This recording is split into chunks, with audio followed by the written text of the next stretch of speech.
لاؤ ایسی زندگی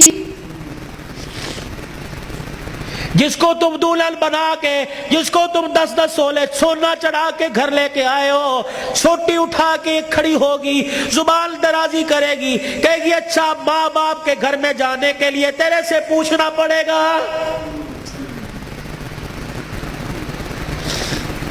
اے علی رضی اللہ عنہ اپنی بیوی فاطمہ سے کہہ دے تیری بغیر اجازت کے تیری بیوی کو گھر سے باہر کوڑا پھینکنے کی بھی اجازت نہیں ہے۔ سامنے خالد بن ولید رضی اللہ تعالی عنہ کا مکان تھا۔ اے علی تیری بغیر اجازت کے تیری بیوی فاطمہ کو سامنے دروازے میں کھڑے ہو کر خالد بن ولید رضی اللہ عنہ سے بھی رضی اللہ عنہ کی بیوی سے بات کرنے کی بھی اجازت نہیں ہے۔ جب تمہارے نکلنے کی دیر ہوتی ہے تمہاری بیویوں کا پتہ ہی نہیں ہوتا کہاں ہے، کبھی کہیں بیٹھ کے تعویذ لا رہی ہے، کہیں فیصلہ آباد دوڑی ہوئی ہے، کبھی کسی کے ساتھ سارے میرے بھائی نے، کبھی کسی کے موٹر سائیکل پہ جا رہی ہے، کبھی کہیں یہ بھائی تو لے ڈوبے، اصل بھائیوں کو بھائی نہیں سمجھتی، محلے داروں کو بھائی سمجھی بیٹھی ہے۔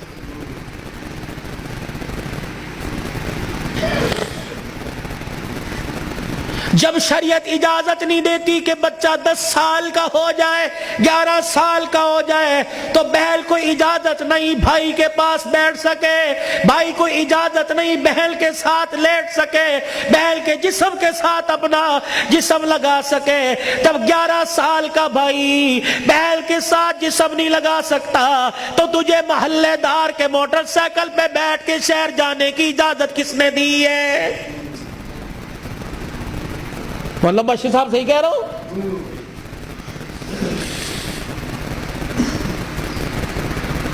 ابا جان ناراض نہ ہونا، نبی بھی نبی تھے، ہائے کہ میرے علی میں فرق ہی کوئی نہیں، علی کہاں میں کہاں، اب تجھے لے جانے کے لیے علی سے اجازت لینی پڑے گی۔ چپ کر کے گھر کے کونے میں بیٹھ گئے، کب آئے گا کب آئے گا کہاں؟ اتنی دیر میں سیدنا علی رضی اللہ عنہ نے گھر کے حجرے کا پردہ ہٹایا، ناک کی نتھے پھلائی۔ فاطمہ ابا آئے ہیں؟ علی تجھے کیسے پتہ لگا؟ کہ ویڑا بتلا رہا ہے، نبوت کی خوشبو سے مہک رہا ہے۔ وہ بیٹھے، کیوں کوئی غلطی تو نہیں ہوگی؟ نہیں علی میرا ابا مجھے لینے آیا ہے۔ تو گئی کیوں نہیں؟ علی تیرا انتظار تھا۔ فاطمہ میرا انتظار کیوں کیا؟ کہ تیرا حکم نہیں، اجازت نہیں، کہ تیرے باپ کے آگے میں کیا اجازت دوں گا؟ کہ علی بات اجازت کی نہیں، بات تیری مرضی کی نہیں، رب ذوالجلال کی قسم ہے اگر تیری اجازت کے بغیر آج چلی جاتی تو قیامت کی صبح تک میرے باپ کی نبوت والی پگڑی پہ لوگوں کی انگلیاں اٹھ جاتی۔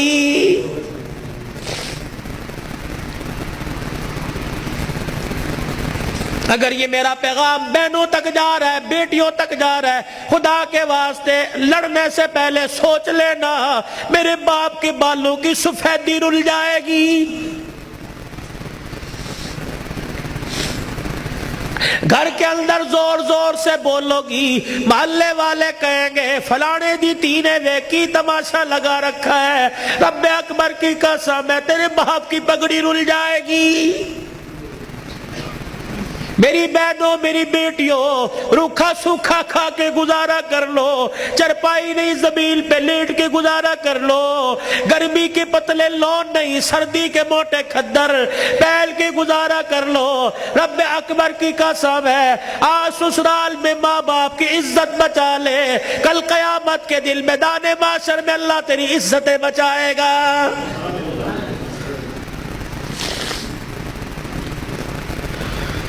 علی رضی اللہ تعالیٰ عنہ کہنے لگے جلدی جا۔ علی جاؤں گی صحیح لیکن جانے کا انداز کچھ اور ہوگا کیا؟ کہ علی جب گھر سے نکلوں میرے ابا کو آگے آگے کر دینا، درمیان میں مجھے کر دینا، میرے پیچھے آپ چلنا۔ حضرت علی رضی اللہ تعالیٰ عنہ کہنے لگے اس میں کیا حکمت ہے؟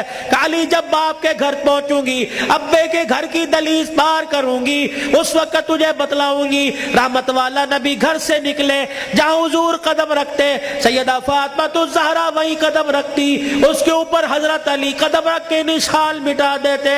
جب نبی کے دروازے پہ پہنچ گئی، رحمت والے نبی کے گھر میں داخل ہو گئی، حضرت علی پوچھنے لگے فاطمہ قدموں کی نشان کیوں مٹائے؟ اپنے چہرے کی طرف اشارہ کیا، اے علی جب سے ہوش سنبھالا اس چہرے کو علی المرتضیٰ نے دیکھا یا محمد الرسول اللہ نے دیکھا، میں چاہتی ہوں جیسے چہرہ غیر محرم کی نظر سے بچا ویسے پیر کا قدم بھی غیر محرم کی نظر سے بچ جائے۔ میں نے باپ کے قدموں کے نشان پر قدم اس لیے رکھا زمین کے ذروں سے پردہ ہو جائے، اور اپنے قدم پر تیرا قدم اس لیے رکھوایا کہ میرا پردہ آسمان کے ستاروں سے بھی ہو جائے۔ تو پھر ایسی گود کے اندر حسین نہ آتا تو کون آتا؟ ایسی گود کے اندر زینب نہ آتی تو کون آتی؟ ایسی گود کے اندر حسن محسن نہ آتے تو کون آتے؟